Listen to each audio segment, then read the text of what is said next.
Welcome to 20% Time, a podcast that takes you behind the scenes of Titan, a web consultancy based out of Chicago, but entirely remote and spread out all over the place. We specialize in Laravel, a PHP framework, but we're often pairing that with any number of JavaScript frameworks and libraries. I'm your host, Dave Hicking, and this week I am joined once again by Sara Bine, a lead programmer at Titan. Sara, how are you? I'm doing well, Dave. How are you? I'm doing great. It's Friday, which is fitting because this is 20% Time, the day that Titan devotes to 20% time. It's not just the name of the show; it's an actual thing that we do. And I'm excited to be here to talk with you today because we're going to talk about a really interesting concept that is not unique to Titan, but it's something that we definitely like to think about and talk about at Titan often. And I'm excited to share it with people. But before we do that, Sara, for people who don't know you, they haven't interacted with you online or anything like that, can you say a little bit about yourself? Yeah, I've been a web developer for over 10 years, mostly PHP and JavaScript. I've done a little bit of mobile app development, which is what my earlier podcast episode was about, native script. And I just love software development, and YAGNI is one of my favorite guiding principles. So let's start from square one. What exactly is YAGNI, and why should a developer or anybody listening to the podcast really know what it means? Yeah, YAGNI is an acronym that stands for You Aren't Gonna Need It. So basically, it means don't solve any problems that don't exist right now. Don't write code to solve future requirements. Hmm. Um, don't write code. Does this extend to other things as well, not just code, but just would you say like software development in general? Like even like you aren't going to need that product, you aren't going to need that enhancement. Does the same thing apply? Absolutely, yes. I think the initial coining of the term was referring to software development, like coding specifically, Yeah. but I have widened its usage and use it to apply to many things, not just software development, also my life, which I'll talk Yes. about later, maybe. Yes, we But should. I do think it generally applies. Yeah. I was gonna say I definitely I think I used this. I wasn't even thinking. I did the thing where I used work terms around like my non-work life, like around my wife or Oh, my yeah. friends, and someone was like, "Did you say Yagni?" And I was like, I was like, I don't know if "Well, I've gone that far, but agile principles, Yagni goes hand in hand with some other agile principles that are all sort of related to simplicity. So I might conflate some terms, but basically the premise is that humans are bad at predicting the future, mm, generally. So either you won't need the solutions that you thought you needed at all, or you will need something different than what you expected. That's why Yagni works. when did you first become aware of the idea of Yagni? Was there a and was there a particular reason this like resonated with you? Was it sort of like, the bell went off and all of a sudden you could like see clearly, or was it something that like over time you've like come to adopt? Not at all like a bell going off. I heard about it at first a long, long time ago. Like early in my career, I heard a lot about various software development principles. I think even in school, we talked a little bit about Agile versus Waterfall, Mm, but none of it really clicked then until I got experience, basically. So, like many developers, I had a phase in the middle of my career where I leaned really hard into like patterns and abstractions because early on, you don't really know much. So you just kind of do whatever, right? And mm. then in the middle of your career, you read some books, you're like, oh, patterns. Patterns are amazing. And then you use them everywhere. And by doing that, by writing way overly complex abstracted code and then being forced to maintain it for a very long time, I felt the pain and learned like how bad complexity can be. And that was what made Yagni click for me. Why do you think Yagni is the best fit for the type of development that we do at Titan? At Titan, we are constantly the newcomers on projects, right? Yeah, that's And true. we also always work within some time box. So like our shortest engagements are 8 weeks, I believe. Yeah. We have longer ones, but most of them are some matter of weeks or months. So Yagni and Agile principles in general sort of allow you to reframe the question. So instead of saying like, how much time will it take to accomplish everything we want to do? You get to ask, how can we accomplish the most of what we want in this amount of time that we have? Because the constraint is your time, right? And that approach to development is actually reflective of reality and not an attempt to predict the future, which is impossible.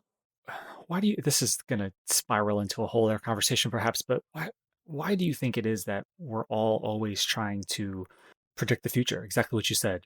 especially when I mean, when it comes to software development, sure, but because um, if someone's listening to this and they are a homeowner, when they hire somebody to work, on a project for their house, whether it's a handy person or whether it's a full fledged like general contractor, they want like an estimate, right? They want Yeah, to when know will it how be much done? they want to know how much is this going to cost and when is it going to be done. Yeah. And how often are those estimates right? Well, right, and so it's interesting to me. It's the idea. It's like, yeah, and those estimates are almost never right, and that's for Exactly. situations where it's like you would maybe hope and assume.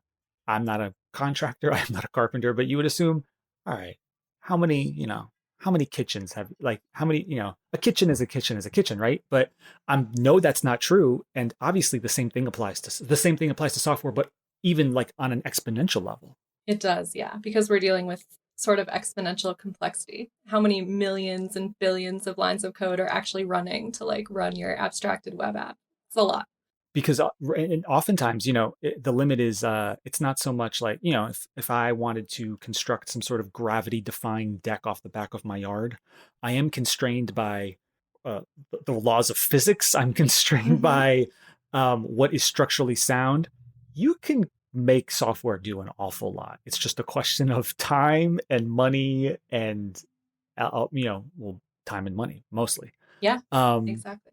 yeah, so those restraints are interesting. So when you are trying, even now, as someone who's been, as you said, an experienced software developer for a while, are there guidelines or mantras or principles that you keep in mind when you're trying to make sure you stick to this idea of Yagni?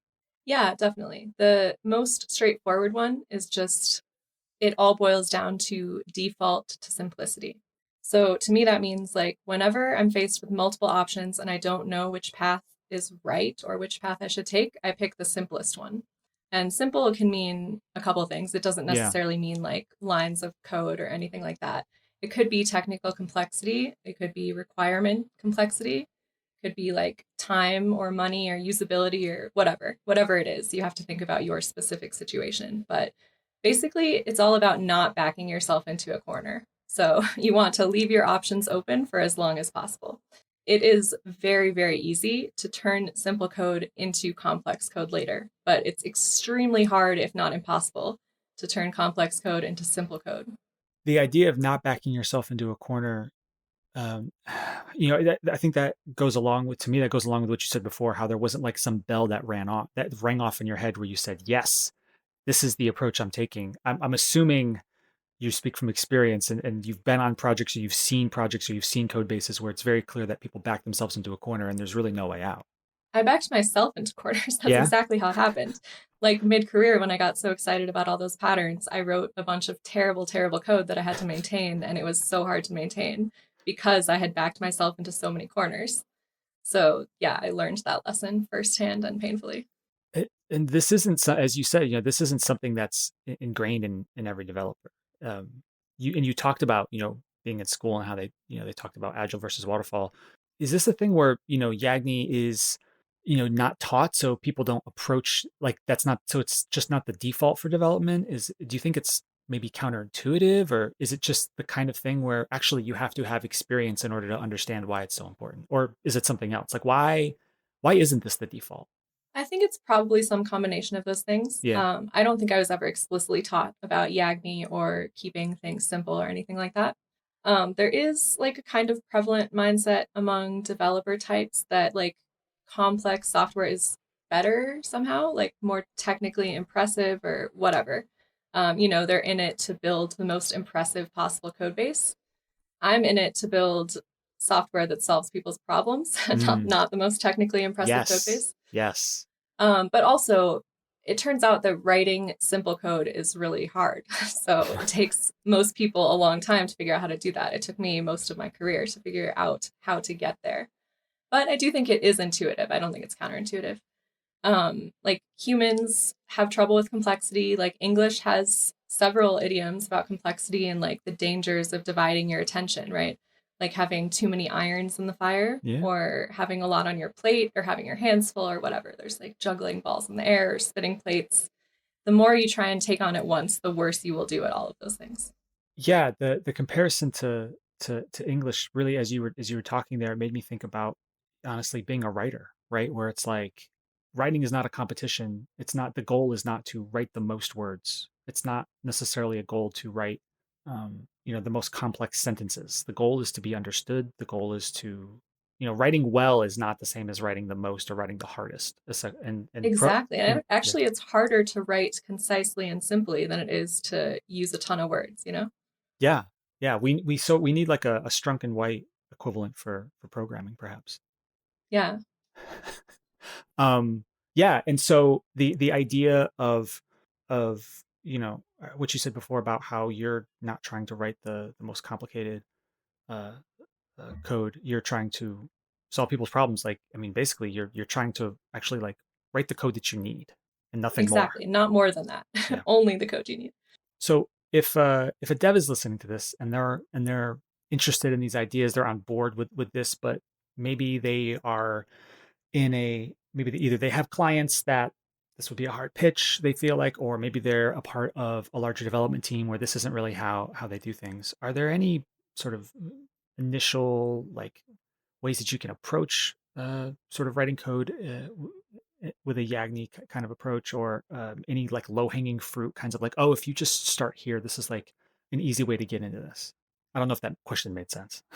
Yeah, yeah. I would say start small. So there's Appropriately. nothing, there's, yeah, exactly. Focus on keeping things simple at the smallest scale. So, like, don't just basically default to not implementing patterns or abstractions until you really feel like you need them. Sean, one of my coworkers here at Titan, has this rule that if he has to write something twice, that's fine. But then the third time, he'll make an abstraction, right? He'll copy paste it one time, but then after that, it needs an abstraction. I love that. If you're thinking about writing code for some future thing, just don't do that. When you feel stuck between multiple options, pick the one that's simplest or easiest to change later. So, like, just be aware, be mindful about not backing yourself into corners. And also practice breaking down tasks into the smallest possible pieces so that you can identify the more and less necessary parts of each task and postpone the ones that are not necessary right now. Are there any downsides at all to the Yagni approach, or maybe a better way to put it, is it possible to take this too far? It's possible to take anything too far, right? Sure. Probably, I think probably the worst outcome of taking Yagni too far is that you could end up shipping software that's immature. But I think the alternatives are much worse. Um, What do you and mean then by also some immature? Oh, people, sorry, I didn't oh mean to no, talk go over you. ahead. I was going to ask, what do you mean by immature? So maybe you think that some of your features won't be useful unless you include more of them. Like Right. maybe you think that what you're shipping won't actually be useful to the end user. I would argue that it's still better to ship immature software and like find out, basically just prove your hypotheses. So instead of saying, I can predict the future, these are all the things we'll need, you say, here's some of what we need. Let's get it out there and find out what we actually need to fill in the remaining gaps. So, like, validate your hypothesis through user testing. Turning it almost into like a big science project, effectively. Yeah, exactly. I'm sorry, I cut you off while you were talking. I think you were saying something else about like how you can take Oh, anything too yeah. far. Right. Yes. So sometimes I talk to people about Yagni and they interpret it as like never try and build anything complicated, but Mm. that's not what it is. Basically, it's just be aware that complexity has a cost and have a good reason every time you take that on. And if it's helpful, maybe think about it in terms of like a complexity budget. So you can take on a certain amount of complexity and do okay with it, but you have to be judicious about which parts you take on so that the sum total of all of it is manageable for you. That's interesting. Yeah. One thing that this all gets at is I've been on, I feel like I've been on a number of calls lately with clients and potential clients where for a long time at Titan, we've talked about the idea of an MVP, right? What is your minimum viable product? And I feel like a lot of the times we talk about what's like the M, like what is the minimum? But there's a Yeah. tension there between like, well, what does viable mean? Right? Can Like, anyone really say ahead of time? well, right. But that, like, I think those two things together go to the idea of Yagni, and to your idea, to what you said before about how like you actually have to test it, but you know, that sort of the fear or the risk that you might put something out that's not viable enough at all. Yeah.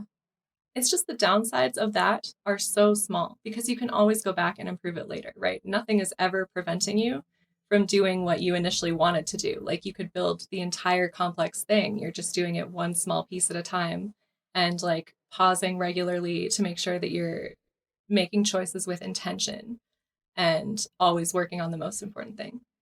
Throughout this conversation, you've talked about the idea that it's much harder. Like it's easy, you can always add more complexity. It's hard to take it away. Exactly. In your opinion, and I'm not asking you to like speak as the official like spokesperson for Titan necessarily, but you personally as a developer, if you sort of are asked to work on a code base that is definitely not written like with YAGNI principles, but is your temptation to, or is your sort of inclination to try to like find parts of it where you can simplify and like write it the way that you kind of wish it was written, or do you feel like, well, this is the way it's written, I kind of have to go into it? It's an interesting question. It I kind of depends, sprung that one is on the you. I'm answer. sorry. That's okay. It depends. Yeah. So, Yagni, I think, is about working within the constraints of your reality, right? So, Mm, sometimes your reality is that you're stuck with a code base that's very complicated and not Yagni like, right? yeah. We get a lot of legacy code bases. That happens all the time. It's like I said, it's very hard to change complex code into simple code. So the amount of effort that you would have to expend to get that code base to like a simpler place is immense. But you do what you can. So you can apply Yagni principles even in code bases that aren't full of them already. Like you get a new task and you have several options and how to implement it. You can pick the simplest one. Maybe the simplest one is still not very simple, but you can still keep Yagni principles in mind and use them to guide your choices.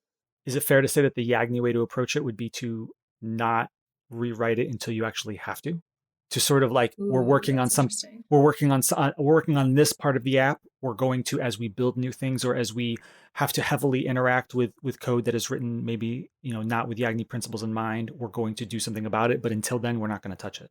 Yeah, I would say that Yagni would generally mean that you don't want to like full rewrite an Right. app. So you want to be careful. You want to break it down into small pieces and basically chip away at it, Yeah. I think. From a non-developer point of view, whether it's the client view or you just want to say the product point of view, it can be really tempting to try to be as prepared as possible for like where you see this product going 3 months, 6 months, 12 months from now. And there, so you're trying to then like advocate for building in, even if you're not building in every feature possible, you sort of, it's tempting to be like, well, we need it to support every option possible. But as you and I have been on enough projects, we know that that can backfire sometimes, right? Could you Yes. talk a little bit about Yagni from like a client or a product owner point of view? Yeah. I think it's helpful to think of it in terms of cost, right? So we established that complexity has a cost. Yeah, So all that time you're spending building extra parts onto what you want, um, let's assume that it doesn't pan out because okay, we're talking about like worst case scenario, right? sure. So if it doesn't pan out, then now all of that time that your team spent planning, like building, analyzing, testing, all of that was a ton of time and money. All of that has to be thrown away. Also, since you were focusing on building this one thing, there's lost opportunity cost of all the other things that you could have been building with that time, right? So it can be a huge cost sink.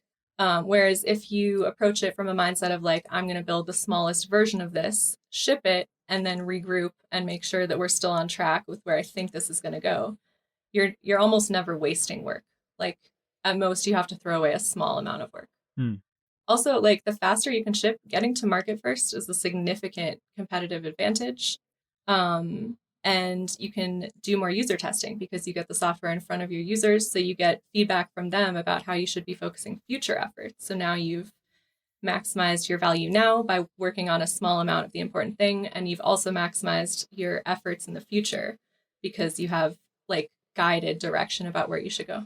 Yeah, you know, I can think of few things more valuable than actually validating your ideas with people who are either using your app or who you want to use your app, right? Exactly. Whether that's showing, I mean, honestly, you could do, no code kind of, you could show them design, you could show them like interactive mockups if you wanted to, but you could show them the simplest MVP possible. But yeah, until you do that, you've just made a lot of assumptions, a lot of guesses. Yep. And you have no idea. Yeah. And if that's still not convincing enough, just remember the YAGNI is all about being flexible Right. and keeping your options open and not Right. backing yourself into corners, right? So there's nothing preventing you from ending up with the exact same product that you would have developed by tackling it all up front, right? Like you're just doing it iteratively and with intention at every step and validating your assumptions instead of trying to do everything all at once. But you can end up in the same place.